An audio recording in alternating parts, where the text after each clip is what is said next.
Kebakaran hutan atau lahan di Indonesia umumnya 99,9% disebabkan oleh manusia, baik disengaja maupun akibat kelalaiannya.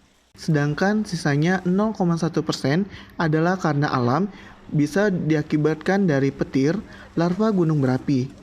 Kebakaran lahan dapat disebabkan oleh dua faktor utama, yaitu kondisi iklim dan aktivitas manusia dalam pengelolaan lahan.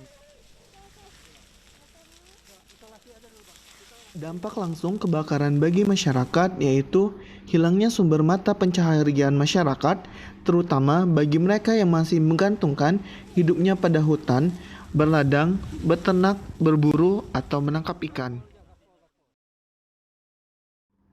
Kurangnya kesadaran masyarakat akan pentingnya lahan basah dan rendahnya kesadaran akan pengelolaannya juga menjadi salah satu faktor pemicu dari kebakaran lahan basah.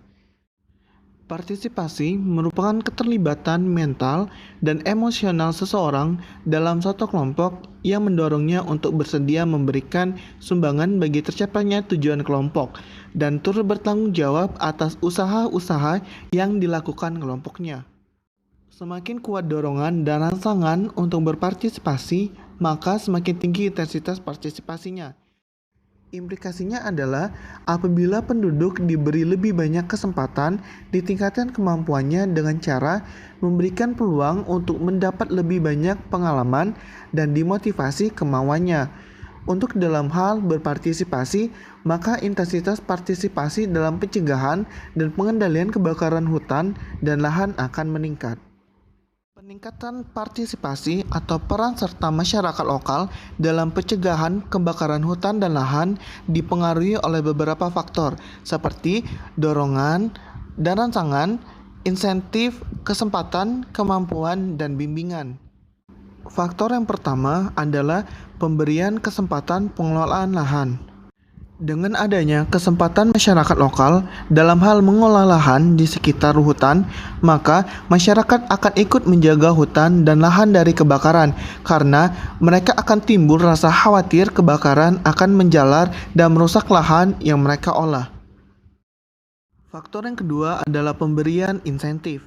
Dengan adanya insentif, maka masyarakat akan memperoleh manfaat dari partisipasi aktif mereka dalam mencegah dan menanggulangi terjadinya kebakaran, yaitu bagi perbaikan kehidupan sosial ekonomi mereka. Pemberian insentif dapat dalam bentuk produk seperti produk kerajinan rotan, pembuatan briket arang, dan kompos yang berasal dari lahan basah yang mereka olah sendiri. Yang ketiga adalah rangsangan dan dorongan.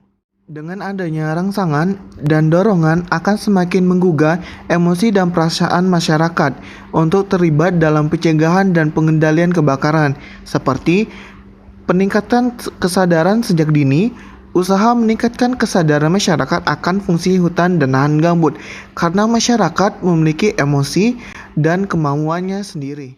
Yang keempat adalah peningkatan kemampuan masyarakat.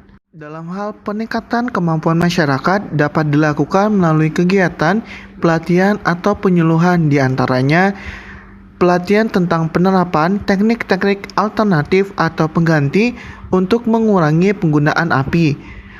Yang kedua, pelatihan tentang pengendalian kebakaran. Yang kelima adalah bimbingan.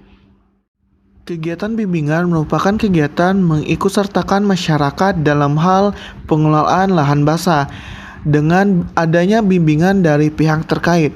Adapun tugasnya antara lain membentuk kesadaran masyarakat, membantu masyarakat dalam upaya-upaya pencegahan dan pengendalian kebakaran hutan dan lahan, mengawasi dan memberi pengertian pada masyarakat lokal.